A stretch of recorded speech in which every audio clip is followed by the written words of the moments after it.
What's up mga ka-repair, may i-repair naman tayo dito na flat screen TV 32 inches LG. Ito, ayan, 32 inches LG model. Ayan ang model niya mga guys. Bali problema nito mga guys, buksan natin dahil nabuksan ko na to. Bubuksan natin. Yan. Ito mga guys, si LG. Ang problema nito mga guys, sira yung motherboard niya. Ito yung motherboard niya. Ayaw na kasi mag-oscillate. Tinanggal ko na lang. Ayaw na gumana yung pinaka-IC niya. Ang gagawin natin ito mga guys, bali papalitan natin ng motherboard na China board, yung universal board. Ito, ayan mga guys.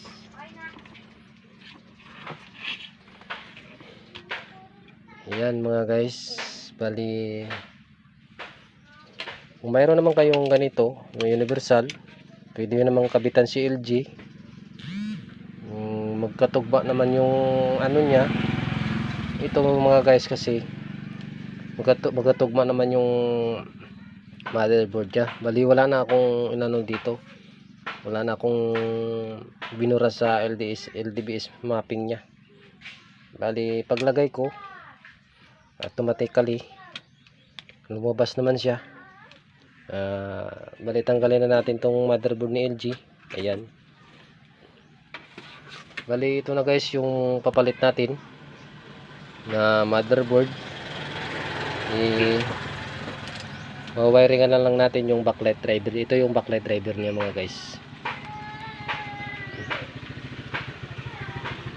Bali yung papalit natin mga guys, ito na isang board. Ito na yung board na ipapalit natin. Ito guys, bali maliit na yung board kasi China board nga, hindi katulad dati sa mga board na malalaki yung nilalagay. Bali wiringan na lang natin guys yung backlight nya. Ito yung backlight wire nya. Tatanggalin na natin yung nilagay natin dito na electrical tape kasi tinisting ko to eh. Ito na mga guys, nakabit ko na, wiringan ko na yung pinaka backlight nya. Ayan, hindi ko lang pinakita. Yan na yung board nya. Bali dito mga guys, kakatingan lang natin yan dito para pwede siya magkalagay ng.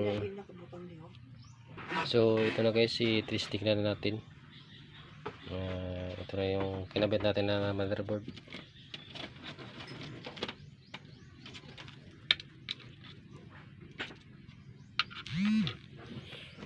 Isaksak natin.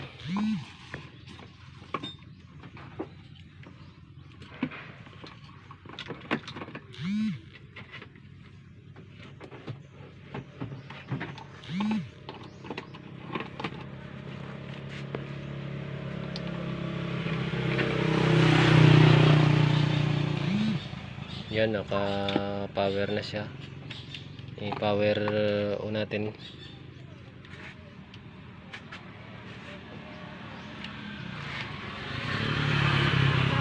So ayan, umilaw na yung ilaw sa loob. Try natin na bubuks. Pakita. Ayan na guys, LG yung board nya. Bali universal board na yan mga guys. Ayan, wala, okay naman yung picture nya, malinis naman. Wala na tayo dapat i-adjust pa dyan dahil malinis yung labas nya.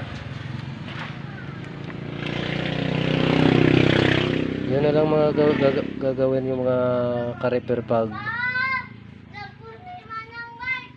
meron kayo ganito na LG, papalitan nyo na lang ng bagong motherboard.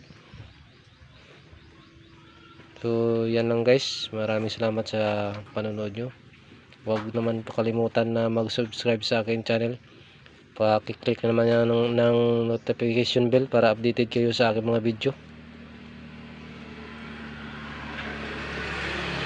So, ikakabit na natin yung cover niya. So, yun lang guys.